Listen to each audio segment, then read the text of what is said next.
I would like you to properly get the concept well. So I will call it the law of obedience. So God our Father governs the universe through laws. There's a governing law that is governing what the Son should do. The Son is simply obedient to the law that God gave it. The wind will not say, I will not give you bread this morning, because there's a law governing it. The reason why everything works the way they are working is because they are obedient to the word of the Creator. So God governs the universe through his laws. You jump up and something must pull you down. The first character of God as Creator is that he is a king. To dominate is to bring somebody under your control by force, giving that element no opportunity of opinion. So God takes the position of kingship, rulership, and governs using kingdom. In other words, in God there is no democracy. The governance of God doesn't negotiate. The governance of God does not seek opinion.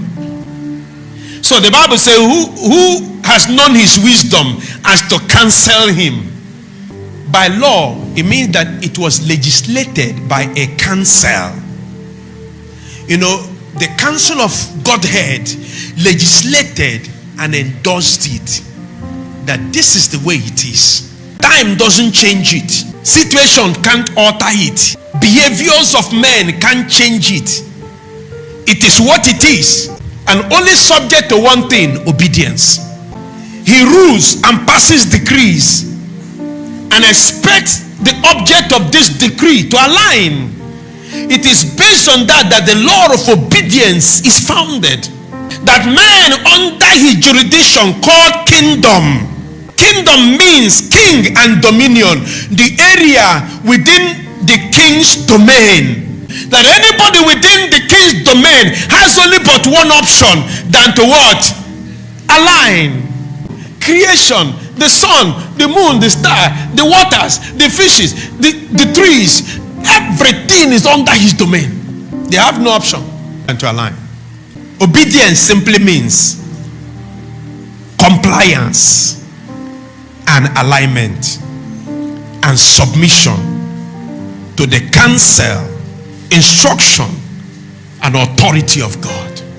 The law of obedience is highly rated in the realms that God operates. There are two kingdoms: the kingdom of light, the kingdom of darkness. And if you belong to the kingdom of darkness, there are laws there, and as a leader you cannot disobey him. If you also belong to the kingdom of light, then there is a head, and you cannot also disobey him. Whichever kingdom does not tolerate disobedience, the consequence of this law of obedience can be huge. If you obey, it will work for you positively. If you disobey, it can work for you. So when he wrote in the book of Deuteronomy chapter 28, he said, if you shall obey in the realm of the spirit, in the physical world, one of the factor that can lift a man, bring you promotion in your business, in your career, in your family life, as a child under your parents, what can bring you promotion is the activation of the law of obedience. And I can tell you too, what will demote you is disobedience. So while obedience promotes, disobedience demotes. Some of the things you have gone through is not necessarily that God is not a good God, or that God doesn't know what to do, but God has allowed those things to come to you so that he can know the manner of man that you are, so that he know who he is dealing with. You cannot be a man of authority until you become a man under authority. You want others to obey you, but you can't obey. In the law of the spirit, you can't punish disobedience if your own obedience is not perfect. Submit yourself then to God. Resist the devil, he will flee. You know, we don't quote the first line. We always jump to the second one. Resist the devil and he will flee. You do know who devil is? The moment you are playing disobedience and think it's a game, you are denying yourself rulership. For kingdom matter, technically, Disobedience simply means rebellion.